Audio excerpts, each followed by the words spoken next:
Hello and welcome to 6 Minute English. I'm Alice. And I'm Neil. So, Alice, can you think of an example of how the English we speak is changing? Yes, I can. Teenagers saying like all the time. Oh, that's really annoying? Like. Well, the subject of today's show is how and why the English language is changing. And teenagers definitely have their own code, including text speak when they're on the internet or using their phones. FOMO, F-O-M-O, B, B-A-E, PLOS, P-L-O-S. Do you have any idea what those terms mean, Neil? I've got no idea what you're talking about, Alice. They're pretty baffling, and that means hard to understand. But that's the idea, isn't it? We oldies aren't supposed to understand. Yes, exactly. Apparently, PLOS, P-L-O-S, means parents looking over shoulder, which proves your point.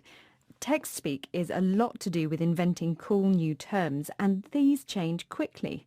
In a year or even 6 months' time, words that were once popular have disappeared completely. Okay, I have a quiz question forming in my mind, Alice, so I hope you're feeling up to the challenge. Can you tell me what kinds of words are slow to change? Is it A, nouns, B, pronouns, or C, adjectives? I think it's A, nouns. The way we name things probably doesn't change that quickly.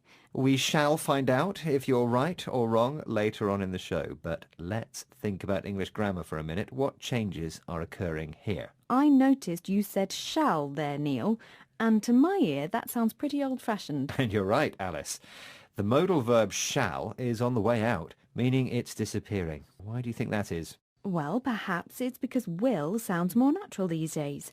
Let's listen to linguist Bas Arts talking to writer and presenter Michael Rosen on the BBC Radio 4 programme Word of Mouth for his explanation.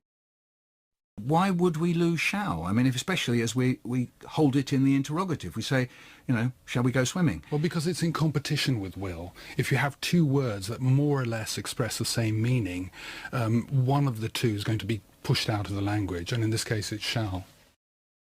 Bas Arts there, and interrogative means a question. So it's not just in nature that we get survival of the fittest, the struggle for life. It happens in language too. Similar words are competing with each other, and some lose while others win out or succeed after a fight. Do you know of any other modal verbs that are on their way out, Alice? Yes, must is declining rapidly. And why is that? Well, must sounds authoritarian, and people are choosing to express obligation or having a duty to do something in different ways. Okay, authoritarian means demanding that people obey you. For example, Alice, you must move on to the next point now. Oh, you scared me a bit there, Neil. Exactly. I can see why people are shying away from or avoiding must. It sounds nicer to soften obligation by saying things like, you might want to move on to the next point now, Alice. Okay then, I shall. Let's talk about tenses. Progressive tenses, formed from the verb be and the suffix ing, are usually used for ongoing situations. For example, I'm doing the show with Neil at the moment. But its use has been increasing rapidly. Let's listen to Michael Rosen and Bas Arts again talking about this. It started increasing dramatically in the 19th century and has continued to rise in the present day. I think that's a cue for me to say I'm loving it. Is that right? Well, that is one of the constructions that is coming in. I mean, I sometimes call it the Big Mac progressive because, of course, McDonald's use that.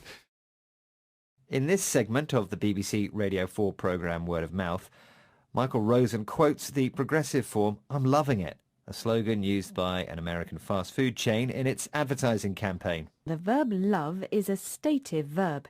It expresses a state of being, as opposed to doing, and is traditionally used in the simple form. For example, I love it. But these days, people are using stative verbs in the progressive more and more. I'm hearing what you're saying, Alice. Now, I think it's time for the answer to today's quiz question. I asked you, what kinds of words are slow to change? Is it A, nouns, B, pronouns, or C, adjectives? And I said A, nouns. And you were wrong, Alice. According to Professor Mark Pagel, evolutionary biologist at Reading University in the UK, pronouns like I and you and we evolve slowly. 1,000 years ago, we would be using similar or sometimes identical sounds. Similarly, number words evolve very slowly. Our ancestors were using related sounds 1,000 or perhaps even 2,000 years ago, whereas nouns and adjectives get replaced quite rapidly, and in 500 years or so we'll probably be using different words to the ones we use now. Well, I got that completely wrong then.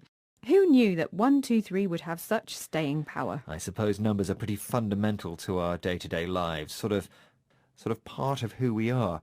Okay, let's hear the hopefully more permanent words we learned today.